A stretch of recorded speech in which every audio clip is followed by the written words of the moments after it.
So, Borderlands 4 just released the prices of the different games. They're starting the pre-purchase of Borderlands 4 2K Games is, and they released the prices of it. And they actually stayed to, aside from despite the fact that all these other companies are starting to Microsoft and Nintendo specifically, and I'm going to potentially go into that later, depending on how long this takes. I'll go into that afterwards and either be a separate video or just be included at the end of the video, the concept of game prices rising and my thoughts on that. But despite the fact that all these other studios are, or at least Microsoft and Nintendo so far, have announced that they're raising the prices of their games to $80, they released the regular edition, standard edition of Borderlands 4 at $70. Good guys, right? Cool. So, they also have a deluxe edition and a super deluxe edition. And that's pretty common with a lot of games now. A lot of big games now, even indie games, a lot of times, will have a special edition that costs a little bit more and comes with something. It's usually something aesthetic that you get extra. Sometimes it also includes future DLC, or there's an extra edition for it that you can get future DLC. And depending on the game, a lot of times I've either bought those or not bought those, depending on how into the game I was or not. When Fallout 4 came out, I'm big Fallout fan, big Bethesda fan in general. So when Fallout 4 came out, I not only bought, I spent like $200 at the midnight release for Fallout 4 on getting the game. I pre-ordered the game. I got the special edition for the game that came with all the DLC unlocked in perpetuity. And then I bought like merch. I have the little mini nuke. I'm going to go show that off. I love that mini. I got the little mini nuke that came with it. That came with like all the other games, and I even got it for like the PC version of the games, just so I could play some of them on PC. Even though like I got this for my PlayStation. I got the original version for my PlayStation. I bought a shirt that I might still have. I don't remember. A lot of times, extra stuff. The point is, a lot of times, stuff comes with special versions of the release games, and a lot of times it's cosmetic.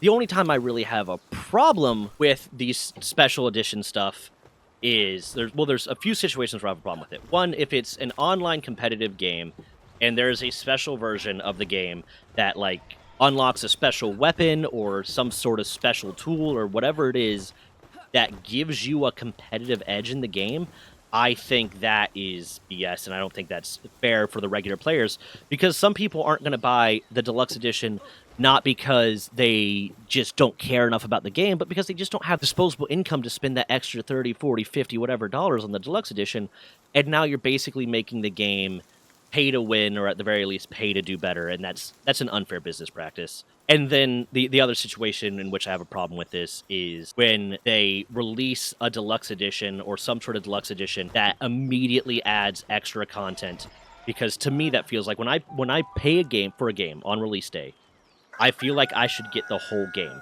I don't mind pre-purchasing DLC. I don't mind if you get like the season pass or whatever they call it, that gives you access to all the DLC that they're going to release out, and you're just prepaying for the DLC, because ultimately that's unfinished stuff, and as long as it's not a situation where there's, I can't remember what the game was, but there was some game a while ago that effectively the base game that you bought on release day was unfinished, and you had to buy the DLC in order to get the full game, to get the completed version of the game, and that is BS, because it's one thing with, like, especially indie devs, when they release an early access version of a game, and they are announcing with that this game is unfinished. We are basically using you guys to help fund the completion of the game, at least with reputable studios, or with not reputable necessarily, but with, you know, the ones that aren't acting shady. We are basically using you to help fund the completion of the game and test the game. You are paying to be in a test group because then they could use your feedback to fix things or change things or blah, blah, blah. But they are at least upfront about the fact that it is an unfinished game. So when a game releases, especially for, like, announcing that it's a complete game and the DLC is what's required to actually have it be a complete game, that's a problem. But when it's just like, hey, we know we're going to be working on this extra DLC, but here's the complete game, and if you want to pre-purchase the DLC because, hey, that gives the studio money and we'll continue working on this anyways, then I don't really have a problem with that. Like, if you don't want to do that, that's your own choice. And ultimately, a lot of the stuff when it comes to, you know, standard, deluxe, and super deluxe, and all these special editions of games having like cosmetic upgrades and all this extra stuff isn't it comes down to a matter of personal choice and self-control. If you don't want to do it, you don't got to do it. And as long as the extra stuff they're adding doesn't make the game, like in competitive games, doesn't make it harder to win if you don't buy it, then if you want the special cosmetic upgrade, that's on you, man. I can see the frustration at times when, like, and I do kind of like a part of me that I don't like gets annoyed at this with some stuff, because there's like I played a lot of World of Warcraft growing up. I still occasionally go back to World of Warcraft, and there were times when I pre-ordered something, or I bought the special version of a game of a expansion, and it came with this special mount, or it comes with this special thing, or whatever. And I was like, yeah, I'm going to pre-order it, and I'm going to have that special thing, and it's going to be special and awesome and so cool. And then not long afterwards, they just release in their store, like, hey, you can buy this for like $5, $10, whatever, and now everyone can just have it. It's like, there's a part of me that I don't like, that I'm not proud of, that's like, this is BS. I pre-ordered the game. I was there, man. I was there. They weren't there for this. They weren't dedicated. But I also recognize that part of me is just being petty and stupid. But I can kind of get that frustration. It's the same thing, like if there's a game that requires you to really grind super hard to unlock something, and then someone can just like go and buy it, like especially if it's like a cosmetic thing or whatever, or especially a thing that works in the game, like that actually has function in the game other than cosmetics to make you better, and some person can just go buy it. I have mixed feelings about that. I do. When it's a competitive game, I disagree with the concept of allowing people to buy better capability, to just say spend money and unlock something quicker, or that people that don't pay won't have access to, that allows them to be more competitive in the game, because that's not fair to the players that are, putting an effort and trying and just don't have the money or don't have the wherewithal to pay more money just to do a little bit better at a game. That's unfair. But if it's a single player game, or a game that's not online competitive, if it's a game that doesn't have that PvP experience, and it's just like, hey, it might let you do better in the game, like you're unlocking some better weapon that's just going to let you do better on your single player playthrough kind of thing, I don't have a problem with that. So listen, I had times when I was working like 14-hour days and I didn't have the time to grind out a game, and there's a lot of people that are doing that, and if they have the excess money and they want to get this thing without having to grind for it, and it's not going to hurt anyone else's play experience, then that's on them, man. Like, I enjoy a lot of times in the games grinding and leveling up and earning these new things, but not everyone does, or not everyone has the time. And if it doesn't affect you, if it's not a multiplayer game or a PvP game and it doesn't affect you, why do you care? And if you're saying it affects you because you're just angry at the fact that you grinded it out and someone else didn't have to, but it's not actually affecting your ability to play the game as competitively or as well, then I think you need to readjust your priorities a little bit, because it is a healthier mindset to have, to not be concerned at what other people are doing if it is not hurting you or hurting someone else, kind of thing.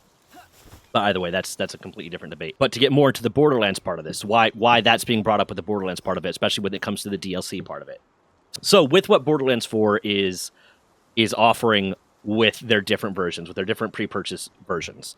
One, they are offering an actual benefit for pre-purchasing the game, which I feel like should just be commonplace now, but I do notice there are sometimes games that if you pre-purchase the game, or you purchase the early access version of the game, they aren't giving you anything extra, which used to make sense a little bit. It used to make more sense why someone would want to pre-purchase a game that did not offer any incentives to pre-purchasing it, because back in the day of midnight releases, which I really, really miss, and I don't think that's ever coming back, and it's sad, and I hate that. Like, I loved midnight releases. It was such a fun experience. It was community building. It was, everyone was having a good time, and yeah, everyone's excited. Yeah.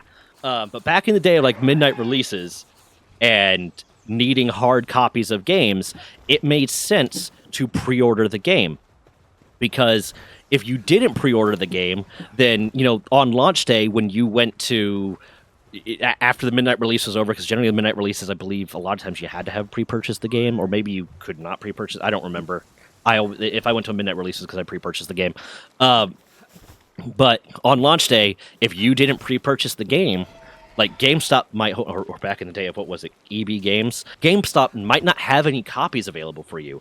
They might only have pre-purchase copies available, so you might have to wait a few days or wait a while, like a week or whatever, however long it takes for them to get it back in stock to actually be able to play the game. So it made sense for pre-purchasing a game that didn't offer any incentives to pre-purchasing it, because that was just how you made sure you had access to the game on launch day. But nowadays, games are digital. Even when you buy the hard copy version of the game, and I have a personal about this. One, I want hard copies. I like hard copies. I want to own the thing that I'm buying, not a license for the thing. I've mentioned that in a previous video, I think, but I want to own the thing I'm buying, not just a download code for the thing that can be ripped away at any point they decide. But two, I like it. I like having the hard, whatever, I'm old. I like having the hard copy. But now, games are entirely digital. All that's to say that now that games are basically entirely digital downloads, and the day of hard media is gone and physical copies are gone, pre-ordering a game doesn't make much sense. Now, there's been a few cases of games like if you pre-order them, you might get 3 days early access or something to it. Like Starfield was like that, but I think I had to pay a few extra dollars for that, like $10 extra or something to get the pre. I don't remember, but there are some times where like, hey, pre-purchase it and you get early access to the servers or whatever. You can play it a few days early, but for the most part, when games don't offer some sort of incentive for pre-purchasing it, I don't much see the point in pre-purchasing it. But I'm not going to judge people if they decide that, hey, I really want this game, I have the money right now, I want to make sure I pre-purchase it, whatever. But I feel like there should be some sort of incentive, but I also feel like the incentive shouldn't be game breaking or whatever. So with the pre-purchase of just the basic deluxe, or just the basic non-deluxe version of Borderlands 4, it comes with the Gilded Glory pack featuring a Vault Hunter skin, a weapon skin, and an Echo 4 drone skin. Cosmetics, but cool cosmetics. Cosmetics that, it might be worth it to you to pre-order the game to get those cosmetics. I like cosmetics. I'm a gamer. I know it's stupid. I know it doesn't change anything about the game. I know it doesn't make the game any better, but I like the cosmetics, and it's fun, and whatever. Don't yuck my yum. But then, when you move on to the deluxe edition, if you go to the website, that's, borderlands.2k.com/borderlandstac4/buy, and you go to the deluxe edition, here's what it advertises as having. Full base game, which includes the pre-order bonus Gilded Glory pack, 1 Vault Hunter skin, 1 weapon skin, 1 Echo TAC 4 drone skin, Firehawk's Fury weapon skin, that's new, that's what you get from getting the deluxe edition, and the Bounty Pack bundle, asterisk. And the Bounty Pack bundle, and pay note to those asterisks, the Bounty Pack bundle, here's exactly what it says. 4 unique areas featuring new missions and unique bosses, 4 vault cards with unique challenges and rewards, new gear and weapons, new Vault Hunter cosmetics, 4 new vehicles with new cosmetics. Now remember those asterisks. You go to the Super Deluxe Edition, and it says, full base game, blah, blah, blah, Bounty Pack bundle, and then Ornate Order Pack, 4 Vault Hunter skins, 4 Vault Hunter heads, 4 Vault Hunter bodies, Vault Hunter pack, asterisk, 3 asterisks, which includes 2 new playable Vault Hunters, 2 new story packs, featuring all new story and side missions, 2 new map regions, new gear and weapons, new Vault Hunter cosmetics, new Echo 4 cosmetics. Cool. Generally, if I'm going to pay extra for a Super Deluxe Edition, I at least want a cool case or something out of it. But fine, hey, if that's what you want to spend your money on, doesn't hurt, doesn't bother me. If you want to spend extra money on the cosmetics, spend extra money on the cosmetics. You do you. If it brings you joy and happiness, do it. You're not hurting anybody. But remember those asterisks, because from the way this makes it seem, and from what I thought initially when I saw this, and I wasn't really paying as much attention, and I just saw someone pop out, I think I saw it in an article, so it didn't even have that.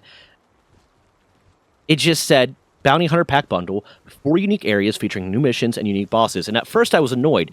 At first I was like, are they seriously releasing the game and then having content in the game that they are on launch day locking behind a paywall?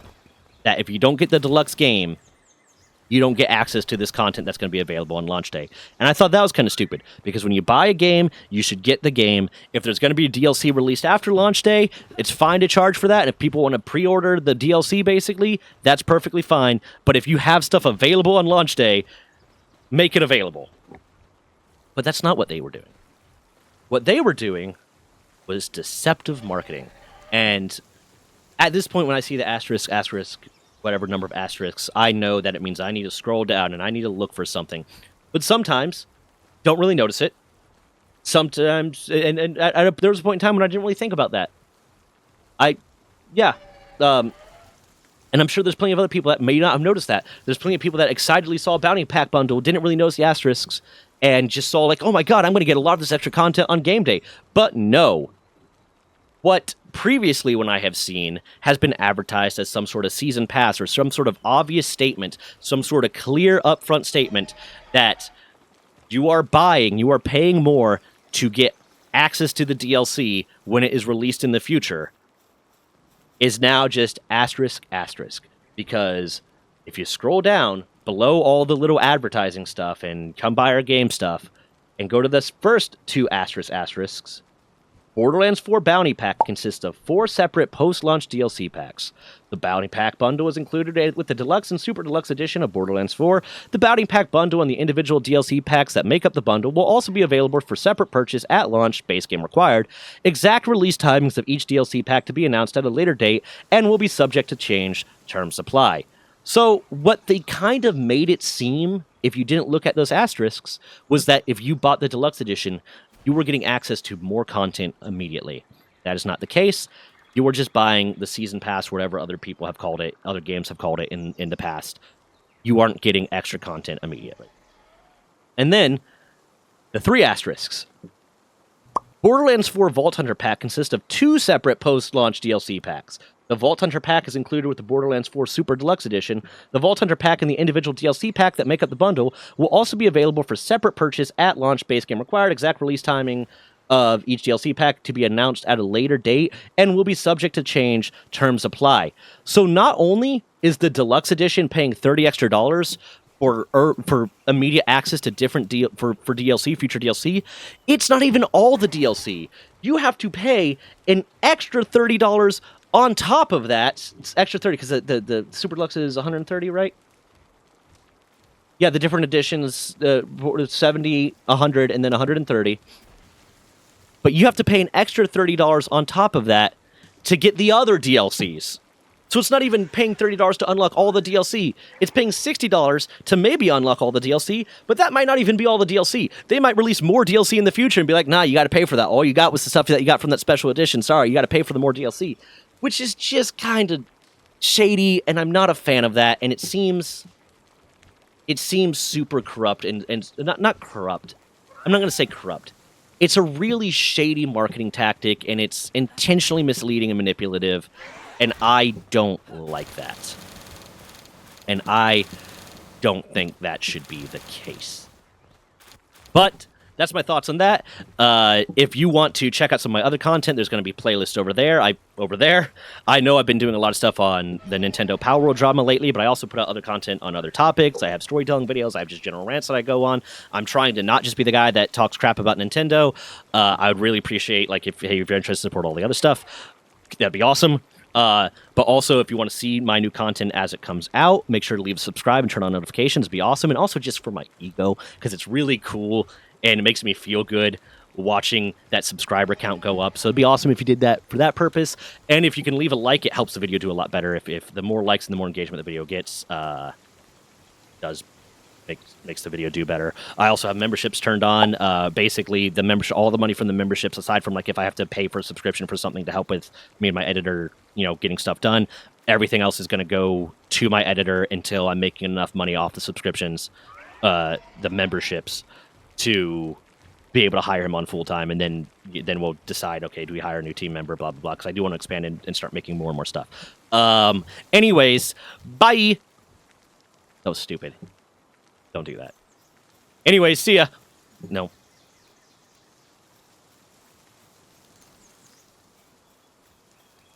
Okay, bye. I don't know. Stupid. Yeah, yep, links. Here, just yep, links everywhere, wherever they are. Look at the screen.